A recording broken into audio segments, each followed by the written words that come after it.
కొడంగల్ శాసనసభలో ఓడిపోయిన తర్వాత 2019 పార్లమెంట్ ఎన్నికలు వచ్చినప్పుడు కాంగ్రెస్ పార్టీ నన్ను పార్లమెంట్ పోటీ చేయమని అన్నప్పుడు ఇదే సబితక్క ఇంటికి వెళ్ళి ఇదే సబితక్క నన్ను పిలిచి నువ్వు మల్కాజ్గిరి పార్లమెంట్ లో పోటీ చేయి, ఎన్నికల్లో నీకు అండగా నిలబడతా అని నాకు మాట ఇచ్చి పార్టీ నన్ను ఎంపీగా డిక్లేర్ చేసిన మరుక్షణం టీఆర్ఎస్ తో మాట్లాడుకొని పోయి టీఆర్ఎస్ లో చేరింది అధ్యక్ష. తమ్ముడిగా నన్ను పిలిచి మల్కాజ్గిరి పార్లమెంట్ లో ఎన్నికల్లో పోటీ చేయమని నన్ను ప్రోత్సహించి పార్టీ నన్ను ఎన్నికల్లో అభ్యర్థిగా నిర్ణయించిన తర్వాత కేసీఆర్ మాటలకు అధికారం కోసం కాంగ్రెస్ ను వదిలి టీఆర్ఎస్ పార్టీలో చేరి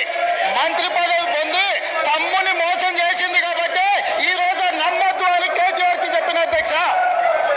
ఇది నిజమా కాదా సబితక్కను గుండె మీద చేసుకొని చెప్పమని ఉంది. నన్ను మల్కాజ్గిరిలో పోటీ చేయి కాంగ్రెస్ నుంచి, నీ ఎన్నికల్లో నేను గెలిపించే బాధ్యత తీసుకుంటా నాకు చెప్పి నేను ఎన్నికల్లో నిలబడాలని డిక్లేర్ అయిన తర్వాత కాంగ్రెస్ ను వదిలేసి టీఆర్ఎస్ లో చేరి మంత్రి పదవి పొంది ఈ రోజు వచ్చి మాకు నీతులు చెప్తే మేము అమాయకులు